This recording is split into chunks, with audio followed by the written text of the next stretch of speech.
Este programa es presentado por tucasaenflorida.com, Grupo Sí España, servicio integral para España, Venezuela Food and Tradition, en el corazón de la calle 8.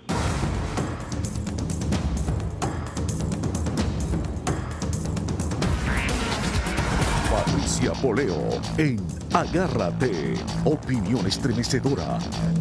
Buenas noches, bienvenidos a Agárrate. Bueno, en Venezuela se avanza hacia la ley de amnistía. Es una ley que realmente ha golpeado al gobierno porque echaría por tierra pues todos estos argumentos que se han venido manejando durante tantos años, décadas, acerca de lo que es la persecución política, estos argumentos de que no son presos políticos, sino que son delincuentes, que son criminales, etc. Y esta ley va a ser sometida a una consulta pública. Por eso es que lo que se dice en Venezuela es que la calle, la gente es la que va a aprobar la ley de amnistía a pesar de la resistencia que hay del lado del gobierno. Vamos a ver el reportaje que La Voz de América ha hecho sobre esto.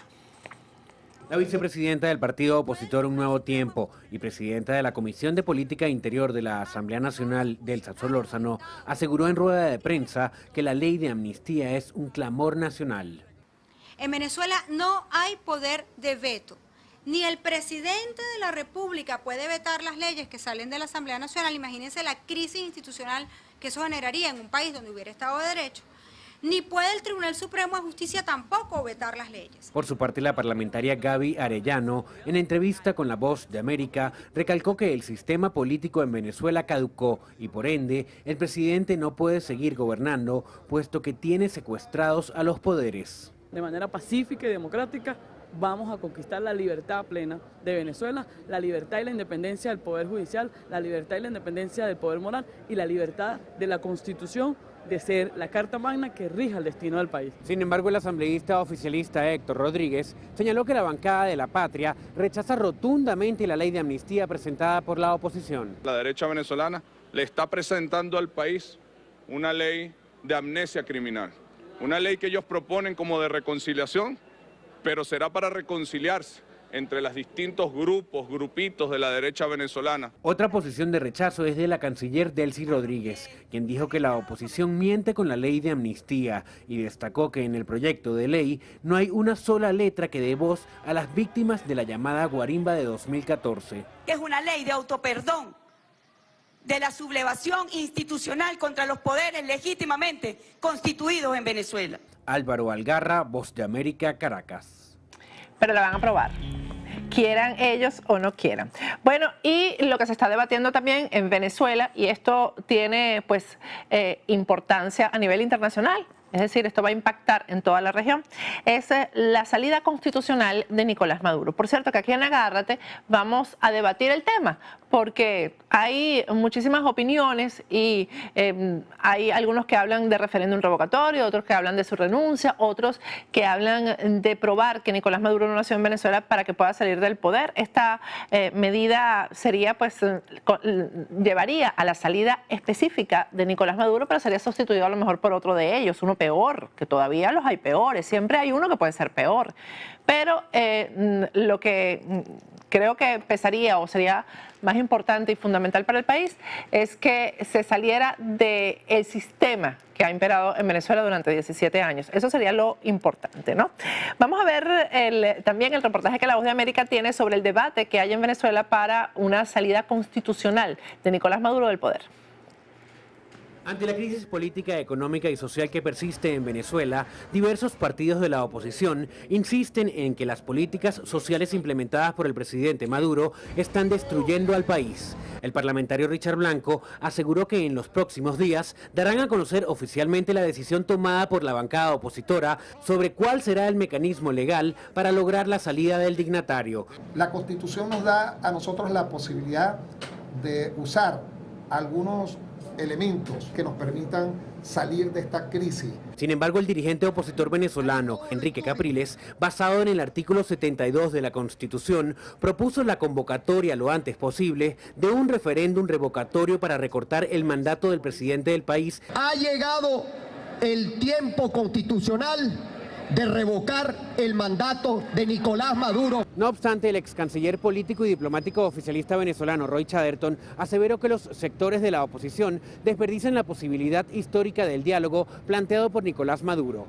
Como son poco iluminados, entonces cualquier gesto de nobleza lo consideran debilidad. Del mismo modo, el parlamentario de la bancada del gobierno, Pedro Carreño, asegura que el país se encuentra en presencia de lo que considera como fascismo en su justa dimensión. No respetan la Constitución y menos aún respetan al pueblo. Álvaro Algarra, Voz de América, Caracas. Yo quisiera saber si Pedro Carreño sabe el significado de fascismo, porque cuando uno lee lo que es el fascismo, pues inmediatamente identifica todas las actuaciones de ellos con el fascismo. Así que yo creo que Pedro Carreño debería leerse un poco realmente lo que es el fascismo. Bueno, y ellos están como fiera herida y pues están reaccionando frente a lo que les corresponde, lo que les toca en este momento, que es el rechazo del pueblo y pues que les toque un poco de su propia sopa, de su propia medicina, porque les está tocando a los diferentes ministros del régimen de Nicolás Maduro entregar sus memoria y cuenta ante la Asamblea Nacional y cada uno recibe lo suyo. Hoy le tocó a la ministra de Prisiones, Iris Varela. Ella, ustedes han venido conociendo todas las informaciones sobre el sistema carcelario en Venezuela, lo que ocurrió hace muy poco tiempo en una cárcel en Nueva Esparta, porque el PRAN de la cárcel, el jefe de la cárcel, que era apodado El Conejo, fue asesinado, pues, y en protesta los reclusos se subieron, o en señal de duelo, se subieron al techo de la cárcel y dispararon toda clase de armas. Bueno, ustedes todo eso lo pudieron seguir por Agárrate. Y también la reacción de la ministra frente a esto. Hoy ella fue abuchada y mientras entregaba su memoria y cuenta, y le recordaron al Conejo, con quien ella se fotografiaba, precisamente este criminal. No solamente se fotografiaba, sino que es ella como ministra carcelaria que le ha dado el poder a estos criminales para que manejen las cárceles como si fueran funcionarios públicos, como si fueran funcionarios del ministerio, como si fueran autoridades. Ellos son los que manejan las cárceles. Vamos a ver lo que pasó en la Asamblea Nacional el día de hoy.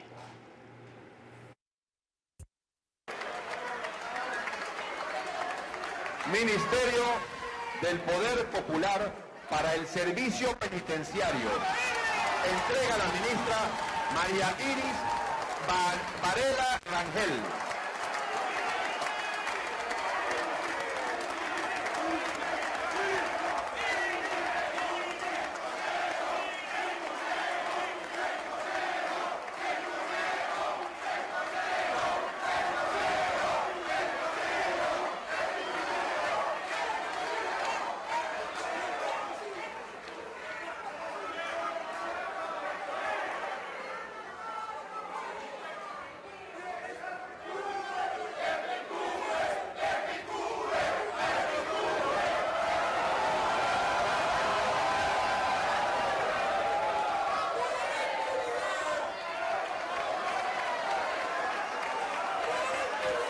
Ministerio del Poder Popular para Transporte y Obras Públicas.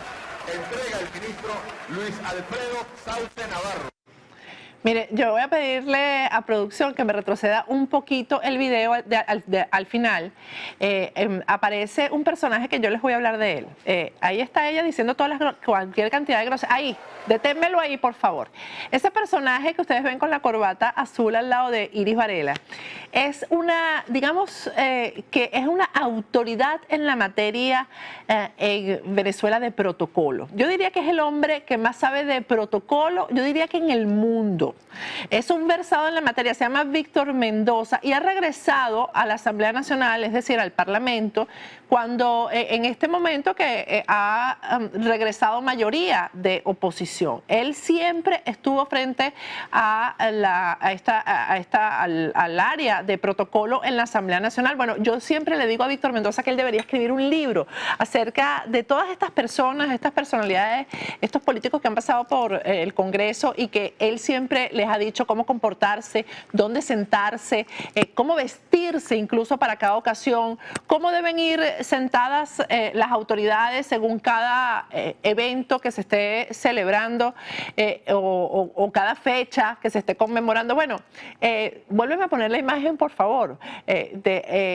Miren la cara de Víctor Mendoza en el momento que vea a esta mujer tan soez, tan maleducada, tan mal vestida, sobre todo para entregar una memoria y cuenta. Ahí Víctor Mendoza le hubiera dicho, primero tienes que peinarte, tienes que arreglarte, tienes que ponerte una ropa que sea adecuada, ¿verdad?, a la majestad del Congreso Nacional, de la Asamblea Nacional. Bueno, esa imagen, yo creo que quienes conocen a Víctor Mendoza, que es mucha gente, no solamente en Venezuela, sino quienes han tocado, a quienes les ha correspondido participar, estoy hablando hasta de expresidentes de otros países que les ha tocado estar ahí en actos en la Asamblea Nacional, pues quienes lo conocen saben lo que estaría pensando Víctor Mendoza en ese momento. Y yo que soy venezolana les digo, este no es el ejemplo de la mujer venezolana definitivamente, ni la mayoría son así.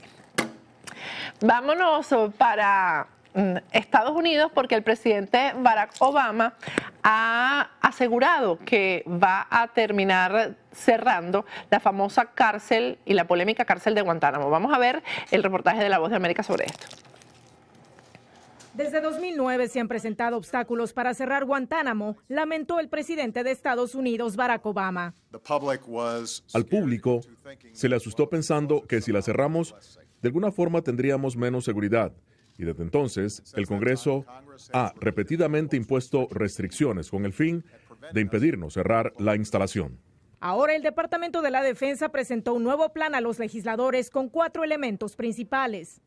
Primero, continuaremos de manera segura y responsable transfiriendo a otros países a 35 de los 91 detenidos, ya que han sido aprobados para transferencia.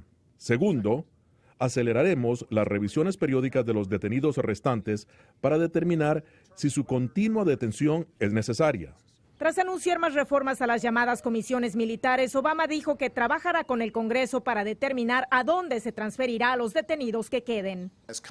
Ya que el Congreso ha impuesto restricciones que actualmente previenen la transferencia de detenidos a Estados Unidos, reconocemos que será un desafío, pero continuaremos asegurando al Congreso que podemos hacerlo de manera responsable y segura, tomando en cuenta las lecciones y buen historial de nuestras prisiones de máxima seguridad. El presidente concluyó destacando los beneficios humanitarios y económicos de su plan. El Departamento de Defensa estima que este plan, comparado con mantener Guantánamo abierto, reduciría los costos en hasta $85 millones anuales. La prisión de Guantánamo abrió sus puertas en 2002 bajo el gobierno de George W. Bush y tras los atentados del 11 de septiembre y en algún momento albergó a casi 800 detenidos. Verónica Valderas Iglesias, Voz de América, Washington. Vamos a ir a un corte y al regreso no se pierda más de Agárrate.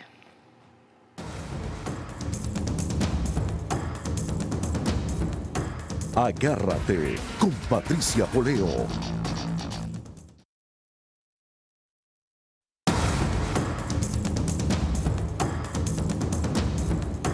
Agárrate con Patricia Poleo. Regresamos con Agárrate. En Venezuela ya comienzan las protestas, unas espontáneas, otras organizadas. Ayer, por cierto, mientras hacíamos el programa, pues había un enfrentamiento en una zona bien popular de Caracas, en Petare, en La Urbina específicamente, pues la gente que salió a protestar por la falta de agua, porque no hay luz, porque no hay comida, por la desesperación que tienen. Ahí tienen algunas imágenes en pantalla. Pues la gente salió a protestar y fueron bien enfrentadas por la Guardia Nacional y por los organismos policiales en Venezuela y se mantuvieron ahí protestando. Podemos decir que esto es una protesta espontánea y hay otras que son organizadas, que son las marchas que van a ir colmando las calles de Venezuela en los próximos días. Una de ellas se ha organizado desde el estado Mérida, en Venezuela, y es la marcha que están convocando los médicos específicamente. Vía Skype, desde Mérida precisamente, tenemos al doctor Pedro Fernández, que es médico cirujano, egresado de la Universidad de los Andes, y es uno de los organizadores de esta protesta. Buenas noches, doctor Fernández, ¿cómo está? Hola, buenas noches, Patricia. Buenas noches a toda la comunidad que nos escucha a través de tu programa. ¿Cómo surgió o por qué surgió esta iniciativa de los médicos de convocar una marcha en Mérida, doctor Fernández? La iniciativa surge como una necesidad de buscar respuesta o de buscar soluciones a la grave crisis sanitaria que vive el Estado. Esta es una crisis que no tiene precedente en la historia contemporánea de nuestro país. Vemos como en ninguno de los centros asistenciales del Estado de Mérida existe una dotación adecuada de insumos, ni siquiera los insumos básicos para realizar cualquier tipo de diagnóstico y tratamiento. Vemos como cada día más niños que nacen en el hospital universitario, que llegan sanos a este mundo, terminan enfermándose y algunos de ellos tristemente han fallecido dentro del hospital, donde es el sitio donde deberíamos garantizarle la vida. Vemos como todos los días hay un calvario permanente en todas las farmacias del Estado de Mérida buscando alguna medicina, buscando algún insumo para poder recobrar la salud personal o de algún familiar.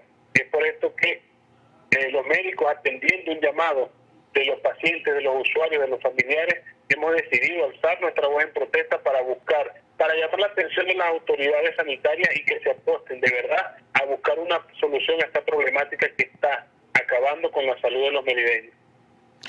Doctor Fernández, ¿por qué Mérida nada más y los demás estados de Venezuela? Porque esta es una situación, pues, por supuesto, que está afectando a todo el país. ¿Por qué es Mérida nada más? ¿Por qué no se han unido a este llamado a los demás estados? La iniciativa de la marcha, como bien tú lo dices, surgió en Mérida, pero a raíz del gran éxito que ha tenido la convocatoria, de la gran necesidad que se vive, porque la crisis, como tú bien nos señalas, no es solamente en Mérida, es nacional. Ya se han unido hasta hoy el Estado Lara, el Estado Bolívar, el Estado Aragua, el Estado Zulia, y en la capital ya han confirmado también que se realizará la marcha simultánea el mismo día, a la misma hora. Es decir que la situación que vivimos en Mérida no es distinta a la que se vive en los otros estados, y así lo han visto ellos y han decidido pues unirse a este llamado de atención a las autoridades sanitarias. Doctor Fernández, yo creo que uno de los problemas, digamos que uno de los detonantes más próximos de la crisis en Venezuela es precisamente el de la salud. Creo que la desesperación más grande es por no conseguir medicinas, porque uno llega, o el paciente llega al hospital y le dicen, o a una clínica privada incluso, y le dicen simplemente, aunque traiga el dinero que traiga usted, no tenemos con qué atenderlo, ¿no?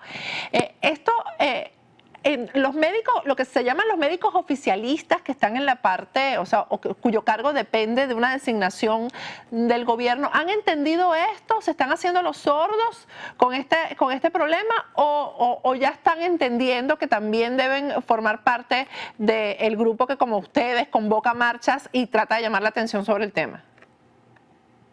Mira, los médicos, digamos así como los médicos oficialistas, los llamados médicos integrales comunitarios, son víctimas de su propio sistema de gobierno. Ellos entienden que primero no recibieron una formación adecuada.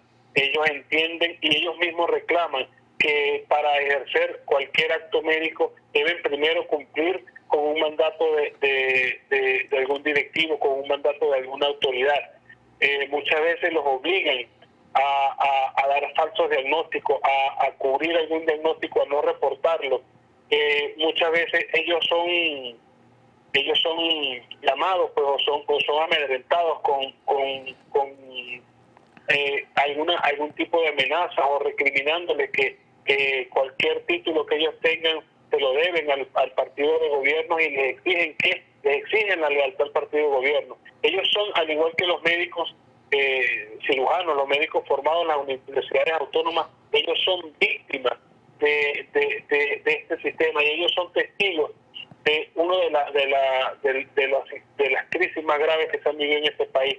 Los médicos cirujanos y los médicos integrales vemos todos los días las más tristes de las colas. Ellos son testigos de estas colas, las colas quirúrgicas que se hacen en los hospitales, las colas que se hacen en las farmacias, las colas que se hacen en los centros oncológicos públicos del país, donde no hay ni siquiera tratamiento para quimioterápicos, y ellos son los que encargados de dar la cita nuevamente, de decirle al paciente, mire, no hay, venga mañana, venga pasado, venga la semana que viene, y volverle a decir que no hay. Ellos son los que dan la cara y han entendido esto.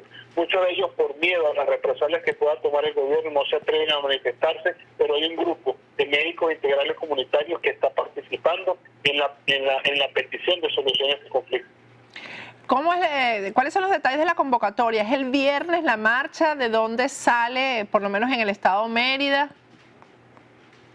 En el estado de Mérida, particularmente, la marcha nos vamos a concentrar en el Hospital Universitario de los Andes. Lo hemos dicho, el paciente más grave que tiene Mérida es el mismo hospital. Nos vamos a concentrar a partir de las 9 de la mañana en el Hospital Universitario. Marcharemos en un recorrido de aproximadamente 1 kilómetro hasta llegar a la sede de la Corporación de Salud, donde haremos un acto, llevaremos documentos hacia la Contraloría del Estado, hacia la Defensoría del Pueblo y a las mismas autoridades sanitarias, incluso al gobernador del Estado, para que de verdad se aboquen a solucionar esta problemática. Nosotros no queremos convertirnos en denunciantes de oficio. Nosotros estamos planteando desde el punto de vista de cada una de nuestras especialidades las posibles soluciones que se le pueden dar a corto, mediano y largo plazo a este conflicto. No basta con que el gobernador se presente en algún día en un hospital y dé un cheque para solventar un problema puntual. Este es un problema que va más allá de reparar una bomba de agua o de dotar cierto insumo en el hospital. Es un problema que ha venido cayendo en la cronicidad y que tenemos que de verdad hoy ponerle un alto, porque el problema ya se nos ha escapado de las manos y estamos hoy ante la peor crisis sanitaria que se ha vivido en este país. Yo quiero hacer una pregunta porque nuestra audiencia no solamente es venezolana o en Venezuela, gracias al Internet. ¿Qué era y qué significaba el Hospital Universitario de los Andes anteriormente y qué es ahora? Mira, el Hospital Universitario de los Andes era el máximo punto de referencia en la salud en el área centro-occidental. Aquí venían pacientes del estado de Barinas, Trujillo, Táchira, Zulia y Mérida, incluso de otros estados del país. Era el hospital punta de lanza en cuanto a la atención del cuarto nivel, atención especializada. Tenía programas de cirugía endoscópica, de cirugía laparoscópica, cirugía mínimamente invasiva. Habían centros de investigaciones, laboratorios de investigación como el instituto, como el Luis Pasteur, que funcionan dentro del hospital. Todo de la mano de la Universidad de los Andes. Éramos punto de referencia internacional como uno de los institutos autónomos de salud líderes en Latinoamérica. Hoy el hospital universitario no está solventando ni siquiera las necesidades más básicas de los pacientes. Volvimos hacia atrás, volvimos a la medicina invasiva, a las grandes incisiones, a la cirugía de los años 40, a buscar la manera de solventar sin insumo. Y esto ha traído como consecuencia las complicaciones quirúrgicas de muchos pacientes. Mérida goza con una de las infraestructuras sanitarias envidias del país, el Hospital Universitario de los Andes, un hospital tipo 4 con una de las mejores infraestructuras del país, pero está completamente abandonado porque no tiene insumos, no tiene ni siquiera agua. Hace 4 meses dejó de funcionar la última bomba hidráulica que llevaba agua hacia la torre del hospital. Tenemos 4 meses esperando la dotación. El gobernador del estado hace un mes participó de la compra de una bomba hidráulica. Se intentó colocar y no dio ningún resultado porque se abandonó el mantenimiento preventivo de las tuberías. Es decir, que en el hospital, si no contamos ni siquiera con agua para atender a los pacientes, ya se imaginará usted todas las carencias que tenemos. Bueno, y eso pasa en un país que ha recibido tanto dinero durante los últimos años por concepto de la renta petrolera. Muchísimas gracias, doctor Fernández. Y yo creo que hay que reiterar que es la invitación a una marcha pacífica, pero para exigir, yo creo que lo básico que se merece un ser humano, que es salud, y esto afecta a todas las clases políticas, a todas las clases sociales, esto afecta a todo el mundo en Venezuela. Muchísimas gracias.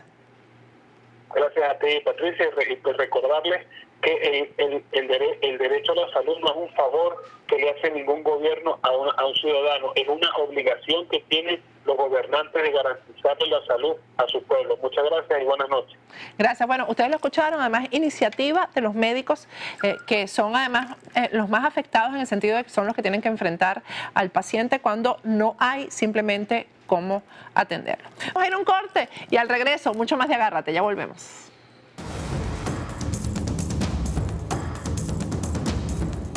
Agárrate con Patricia Poleo.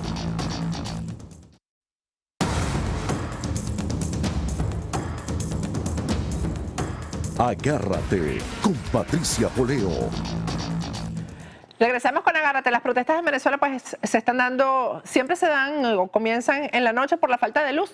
En la noche es cuando más necesaria se hace la luz. En este momento hay cacerolazos en El Paraíso, que es una zona de clase media en Caracas. Por ahí nos ha llegado un video además de saqueos que hubo anoche y bueno, la gente desesperada por comida, que el tema es en lo que se puede convertir el país con estas situaciones de escasez, de desesperación de la gente. En este momento ya arrancaron los cacerolazos y las protestas en diferentes calles de Caracas. Ayer hicimos un programa en el que entrevistamos a un joven, Henry Sosa, estudiante venezolano en Madrid, que hizo unas denuncias acerca de un militar que pertenece a los delegados diplomáticos pues, de Venezuela en Madrid, que se habría infiltrado en las actividades de los jóvenes, de los estudiantes en España. Recuerden ustedes que a raíz de que el gobierno venezolano les ha negado las divisas a los estudiantes en el exterior, pues se ha formado una asociación de estudiantes venezolanos en el exterior, EVE se llama, que es presidida por Carlos Moreno, y este joven al que entrevistamos ayer, Henry Sosa, nos dijo que es el presidente del capítulo de España. Carlos Moreno, que es el presidente el presidente de la asociación a nivel mundial de los venezolanos, de los estudiantes venezolanos en el exterior, pues nos ha dicho que ya Henry Sosa no es el presidente de los estudiantes que están en España.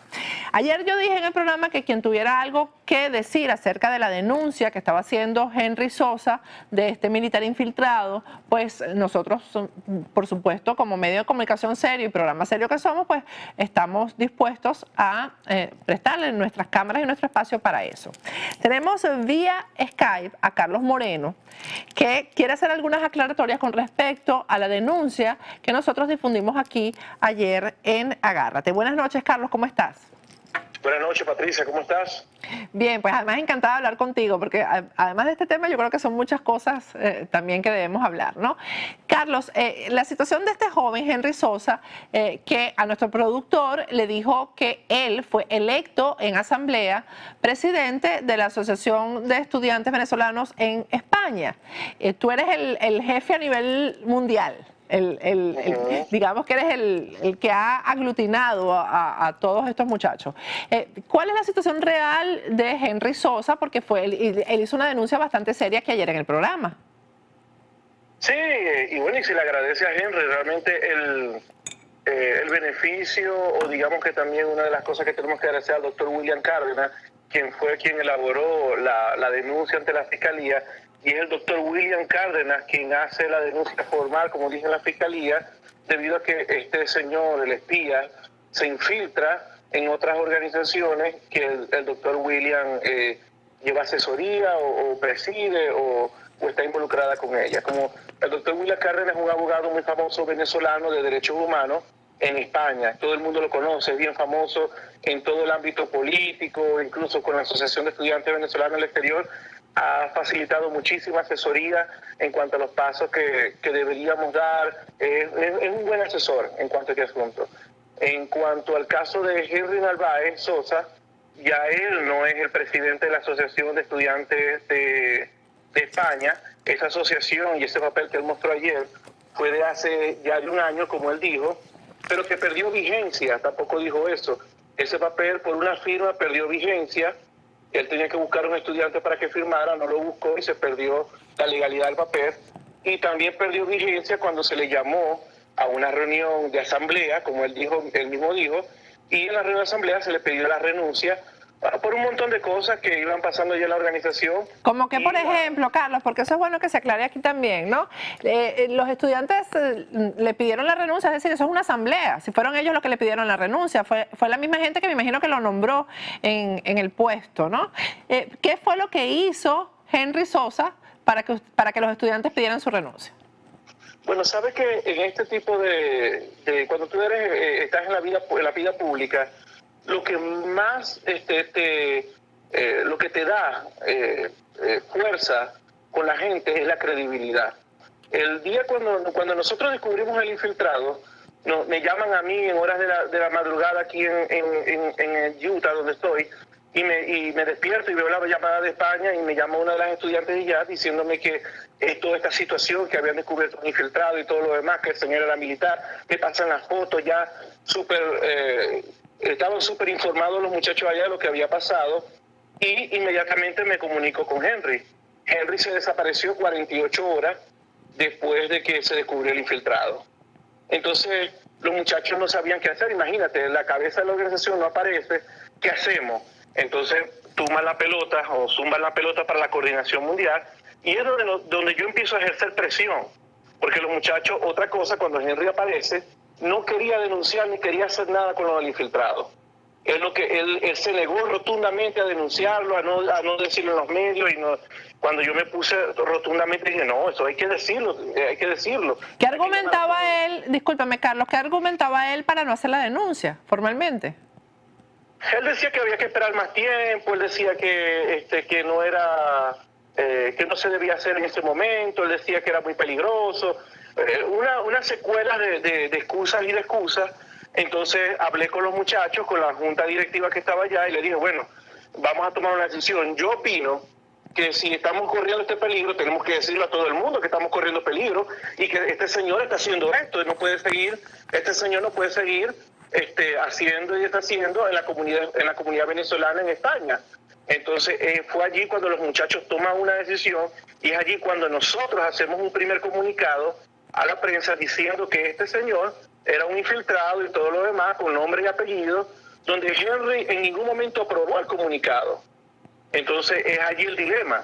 ¿Y por qué él? Pero yo no entiendo por qué él ahora quiere... Ahí tienen ustedes, esa es la imagen del infiltrado, ¿no? Que es un militar que está, ahí lo tienen ustedes también en esa foto, que es un militar que está en la embajada de Venezuela en España, asignado ahí.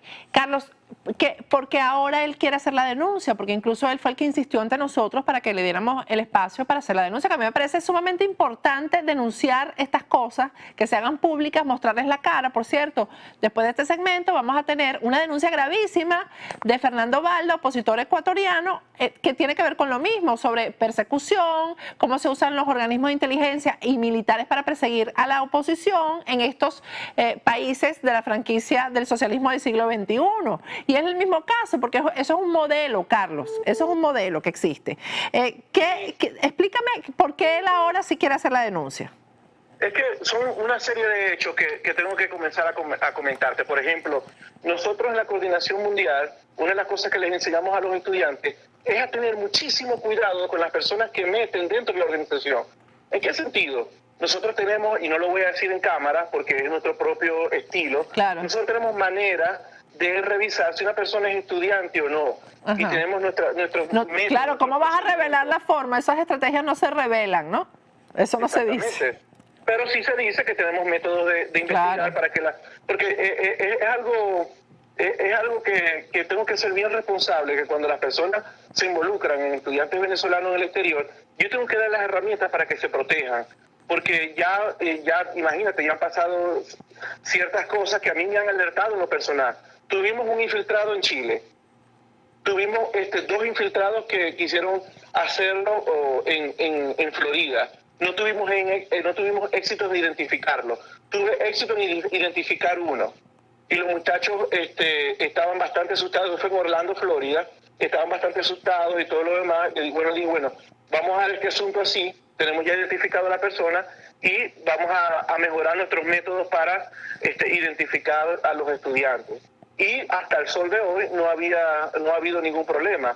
El problema es cuando Henry, que él lo deja meter al infiltrado, lo agrega a los grupos que tenemos de comunicación, lo presenta como un estudiante venezolano, cuando es su obligación como coordinador del país, de España, si vas a meter a alguien en el grupo, darte cuenta de que esa persona es o no es estudiante. Y nosotros, como te dije, tenemos la manera y tenemos un procedimiento de hacerlo.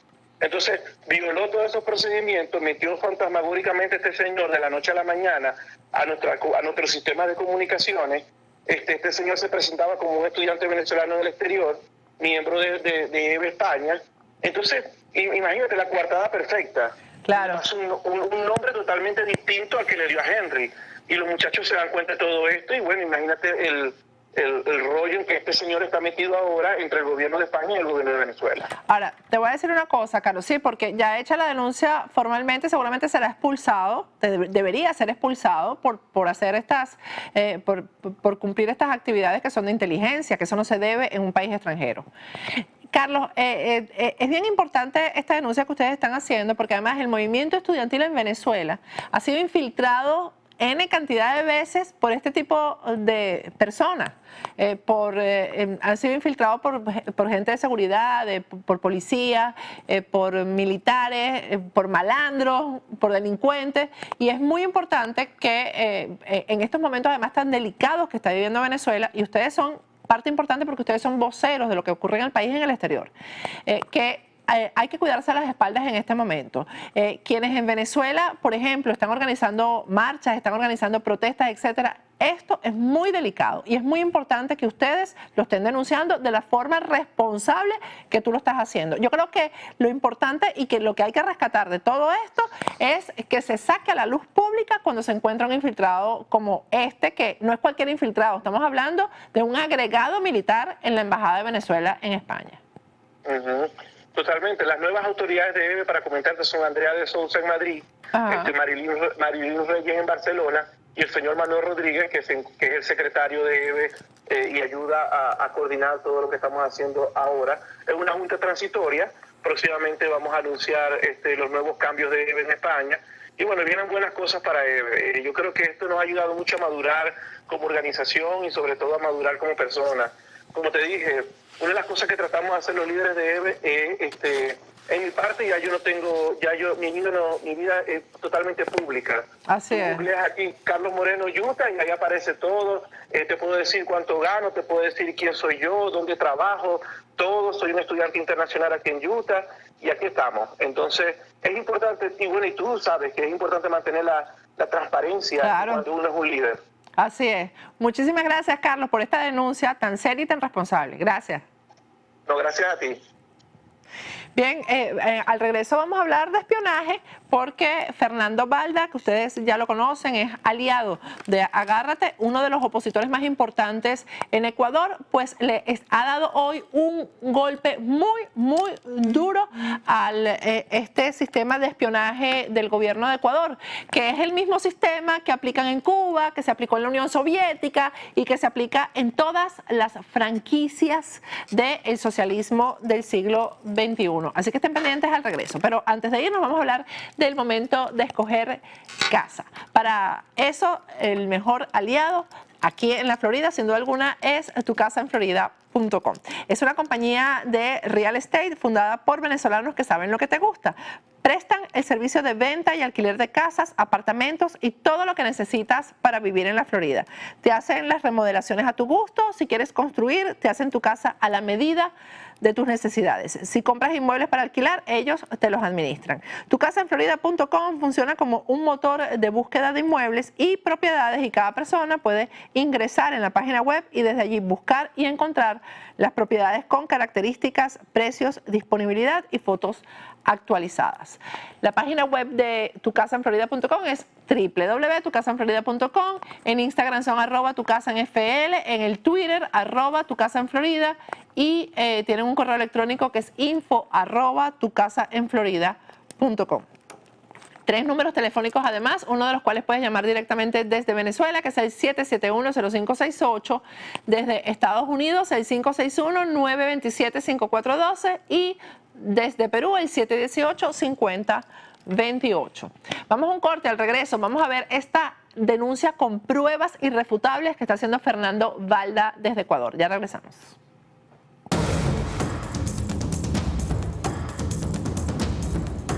Agárrate con Patricia Poleo.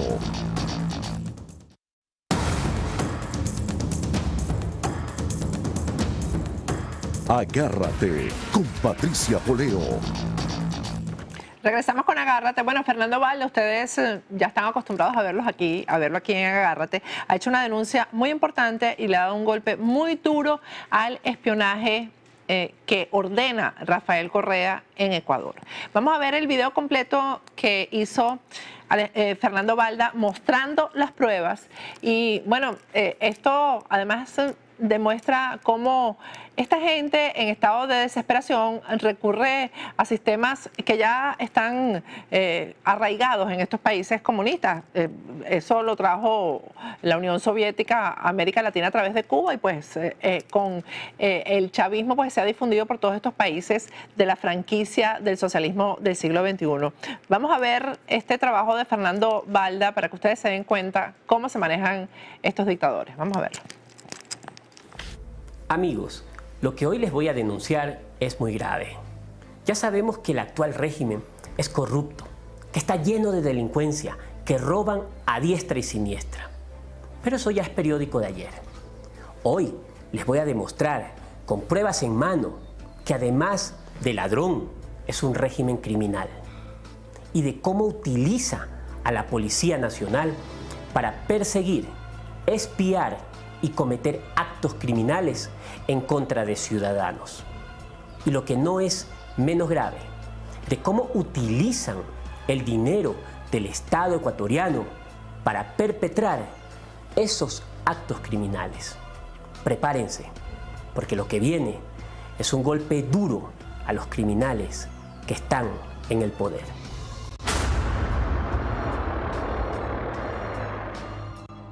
El 19 de marzo del 2015, asistí a la Corte Constitucional y al Consejo Nacional Electoral acompañando a otras organizaciones políticas a la entrega de una solicitud de consulta popular en contra de la reelección indefinida.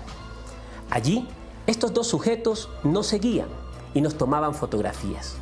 Cuando se percataron que los vimos, uno de ellos hasta intentó cubrirse el rostro. Varios días después, el día martes 11 de agosto de 2015, asistí a la Asamblea Popular de Quito, que se realizó en la calle Tarqui y 10 de agosto. Los mismos sujetos, acompañados esta vez de otros más, nuevamente nos seguían.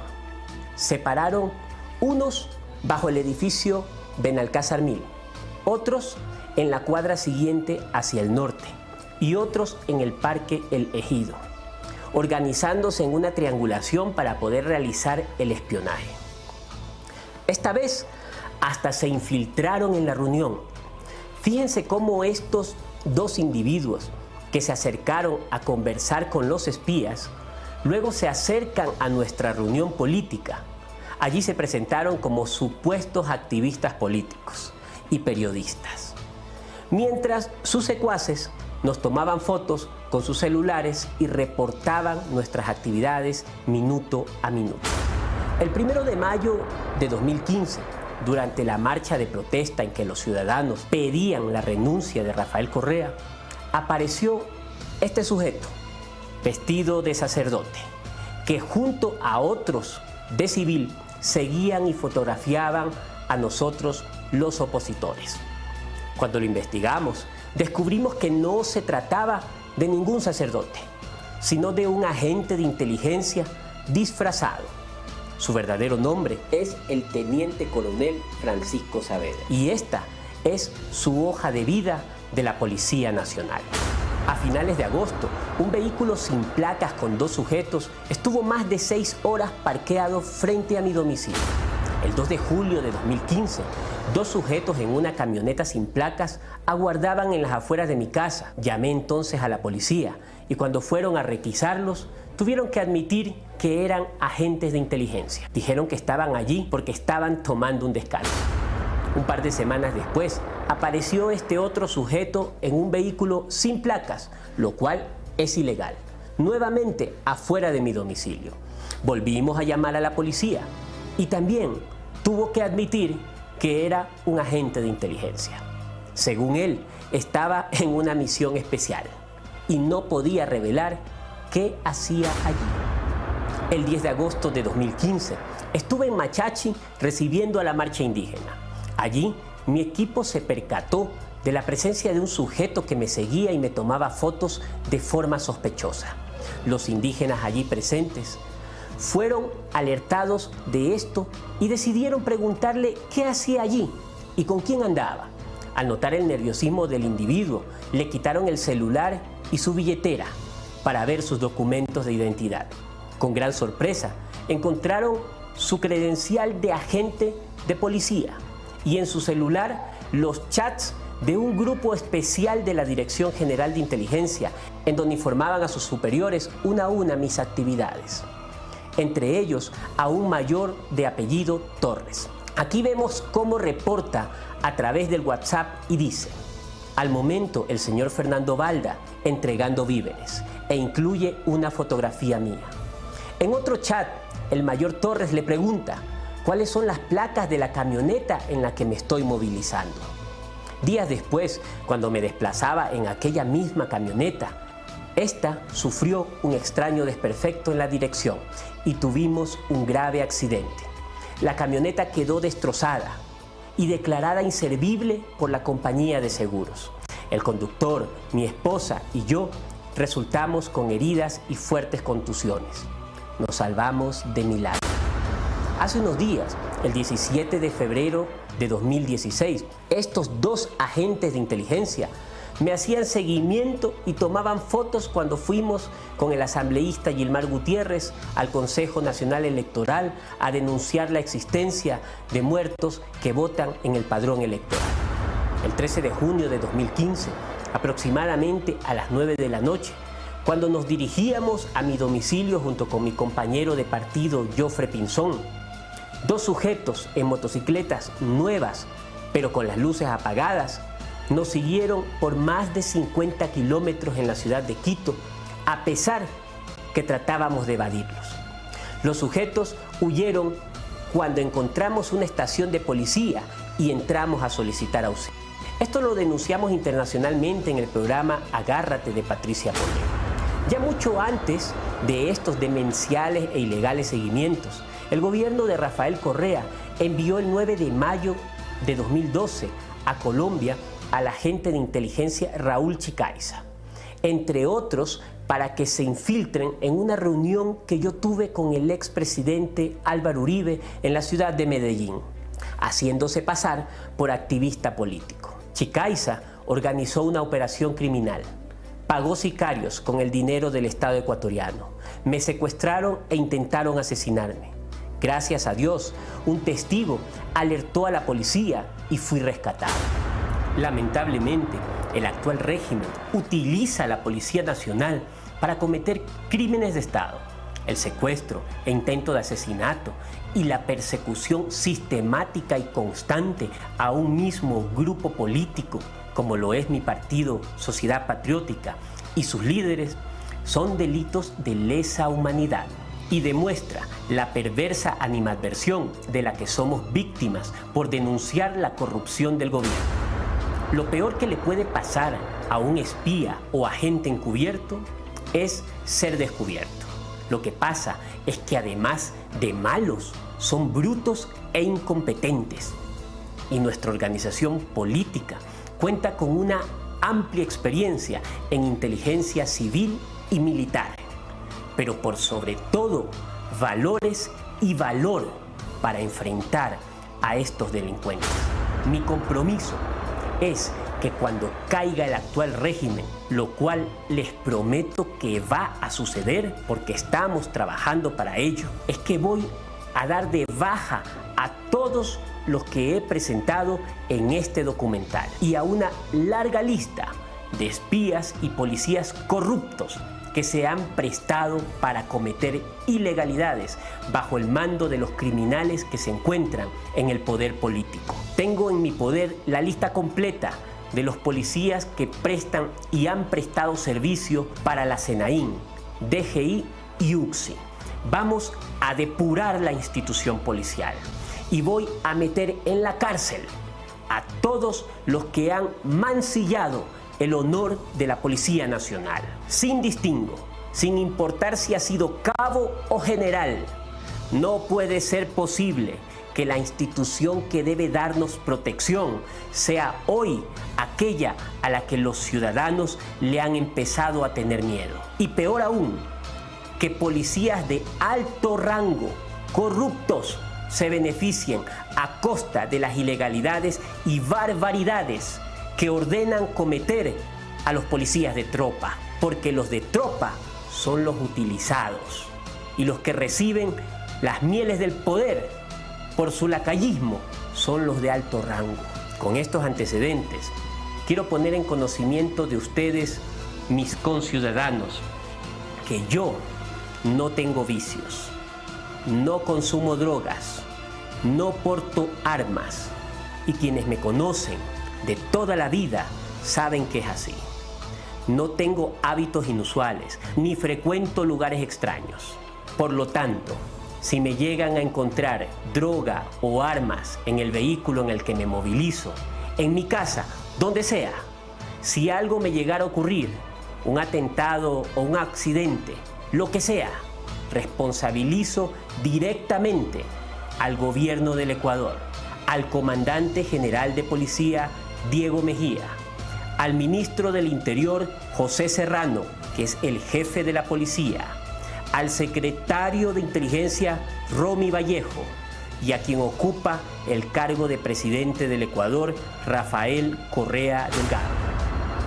Mi felicitación y reconocimiento a aquellos policías honestos que se sienten comprometidos con la institución y los ciudadanos y que no se han dejado corromper. De ellos y de todos los ecuatorianos es el futuro que juntos vamos a construir, depurando y renovando a la Policía Nacional. Como siempre, un gran abrazo y gracias, amigos, hermanas y hermanos míos, por tenerme en sus oraciones. Soy Fernando Balda. Bueno, ustedes lo escucharon, es que qué básicos son, porque cómo se han dejado fotografiar y todo lo demás. Pero esto que ha dicho Fernando Balda es bien importante y esto va para en Venezuela, que hay en este momento una gran resistencia contra el régimen. Esto hay que difundirlo, hay que desenmascararlos. No, lo que dijo él acerca de que lo peor que le puede pasar a un agente de inteligencia es que lo descubran, eso es cierto, que se muestre su rostro. Y ese es el trabajo que hay que hacer. No hay que agarrarlos, golpearlos, nada de eso. Hay que fotografiarlos y hay que mostrar que son infiltrados. Es lo que ha hecho Fernando Balda aquí, que por cierto, como que va a ser candidato a la presidencia en Ecuador. Así que pronto vamos a hacer una entrevista con él. En este momento no hay luz en casi todo el oeste de la ciudad de Caracas, señores. La situación se pone bien tensa porque no hay que comer, no hay medicinas, pero tampoco hay luz. Y aquí me están reportando en mis redes sociales pues que la gente está sumamente molesta. El oeste de Caracas, por cierto, es una zona donde la gente suele protestar lo suyo y pelear lo suyo. Así que por ahí van a venir las cosas y por ahí seguramente van a desarrollarse los acontecimientos. Nosotros vamos a estar aquí en Agárrate para contárselo todo a ustedes. Me despido hasta mañana. Este programa fue presentado por tucasaenflorida.com, Grupo Sí España, Servicio integral para España. Venezuela Food and Tradition, en el corazón de la calle 8.